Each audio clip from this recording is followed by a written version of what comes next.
Hey Pat, Dennis Bidner. See if I want to go. Hey, thanks for the call today. Appreciate it. Hey, so these numbers are probably not going to make any sense, but I did put some stuff in here that may make sense to you. And I think this is the way you probably will run the system here. Is we have a module called it's called Service Receivables. It's actually a work order dispatching system. So I'm just going to go in here and click that, and I'm going to create a work order. And it puts the next work order number in. It puts today's date in. Um, I'm going to pick a client that I already have in here, but you could add one on the fly if you wanted to. So this is my best friend Jessica, and they'll come up and tell me before I send somebody out there that they owe me money, and by the way, it's past due, so I may not want to send anybody out there. And I'm just going to say sprinkler new account audit or something like that. New audit. I'll just put that. I don't type very well, so new audit. I'm not going to put a job number in. And we can start this as a quote or a work order. We'll do it as a work order, save a step. And these are customizable, so I can do, in this case, it could be a new installation, so I'm just going to do a new installation. If that client had multiple locations, I can pick which location. So I got a commercial account.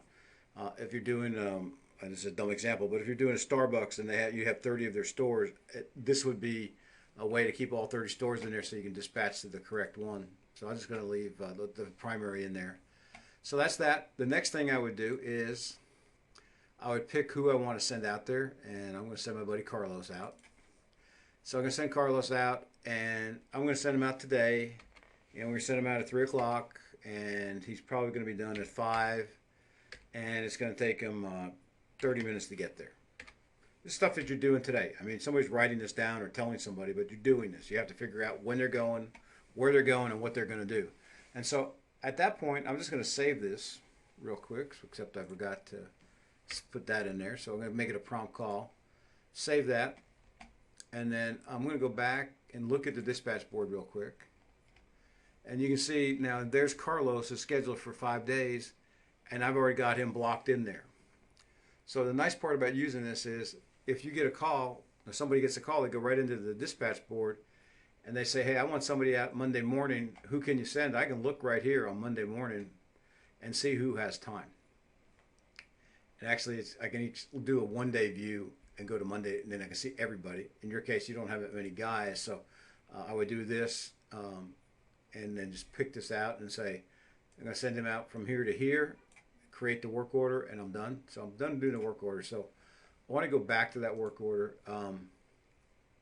So now I'm going to invoice this. And so I would come in here and put part number, and I have some part numbers I want to use. So hang on a second if I can remember them. So if I type in 0015, that's a 360-degree sprinkler, and we're going to say that we used 24 of those. And I didn't want to do that because I don't have them in order. So hang on a second. I want to go 90016. Yeah, there's 180, so I had 10 of these. And I had a 90017. A control box. I need one of those. And so this is actually going to be a quote, actually. And then a 90020 is a leak detection audit. That's by the hour. We think that's going to be 4 hours. And so you're getting the concept here. So now on the invoice or the quote, I'm printing out what I did, the audit. I did a control box, and then I have a programming control box. But you can have as many items as you want here. And so I can send out this quote to somebody, and maybe you build this anyway, and then you don't build these items so they actually do it. But you could do it in 2 separate pieces. But now I have an invoice for the customer. My guy that I send out to do the work knows that he has to have on his truck 24 of these, 10 of these, 1 of these. That's the nice part is you can now print this off a work order to give the guy with a list of everything is required. So that's a work order. I'm going to skip out of there. I'll save it in case I come back to it. I'm not planning on it. So that I think that would really streamline some of the things you're doing. And then if you have monthly maintenance, we can set those up on a monthly contract so it automatically bills it. But I also think if I go to my units complete here, and like I said, I know my numbers are way off here, so bear with me. But like on the leak detection, I had a budget of. Hang on a second. I need to update this. So there's my new numbers. I changed the budget. So I have a leak detection. I have a budget of $350. I didn't have one to do, and I really have done that one. And in this case, I had installed 50 sprinkler heads, and I've done 20. So this one screwed up, but it budgeted at $4.50, and with my data that I have in the sample company, it's costing me this. On this item, I budgeted this, but it cost me this. But now you get the idea, and I can only have one of these actually, so let me change this. So this is perfect. Now I budgeted $250, but I spent $370. I budgeted $100, I spent $296. How can I do that? I don't know. But the bottom line is, somebody that's managing this job now knows exactly where they're over and where they're under. And so to me, that's a big deal. And if I go into one other place, and I don't want to burden you with a lot to look at here at this first pass, and I go to a job cost report, and we'll just go. I'm going to go to this job only because I know it has good data in it.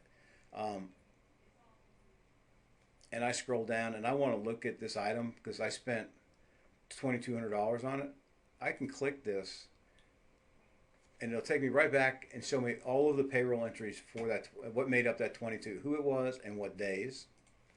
If I go to a material item like this one here, I double click that, and it's going to show me that I went to Yardbirds and spent $200, and I went to Home Depot and spent $200. Now, this is kind of cool. If I click this, and it'll be a couple more mouse clicks, but it's definitely worthwhile.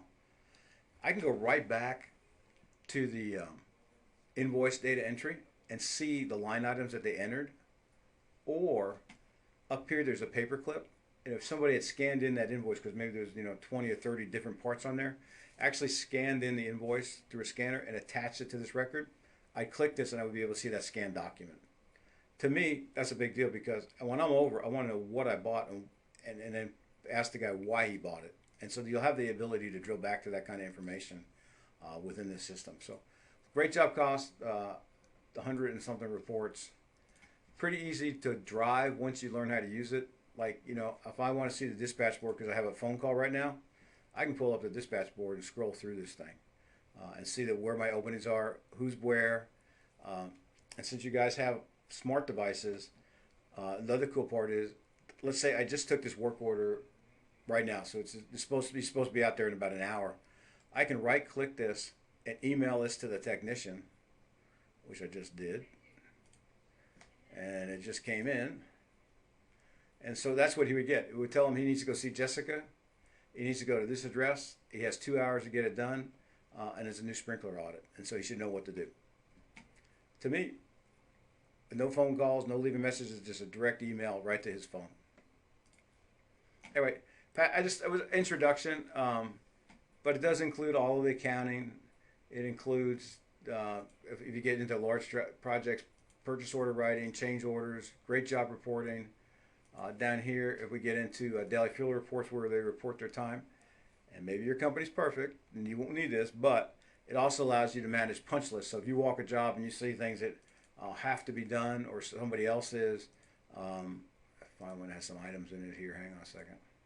Like in this case, here's all the items that have to be done, the location, the vision you probably wouldn't use, and if a vendor is going to do it, like it's a sub, who the vendor is, when date you discovered it, when you were notified, when it's scheduled to be fixed, and when it was completed, and when the owner approved it. So punch lists are a lot easier to manage because everybody can see these and update these.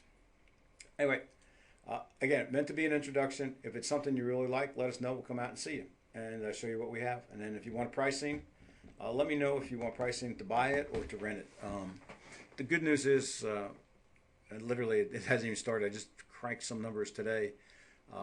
Effective Monday, if you rent it to start, to conserve some cash or whatever, and you buy in the first 3 months, we apply 100% of the rent to the purchase price.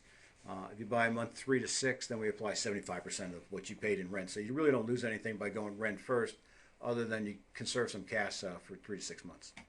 Pat, have a great day, and I'll hope to talk to you tomorrow or next week. Thanks.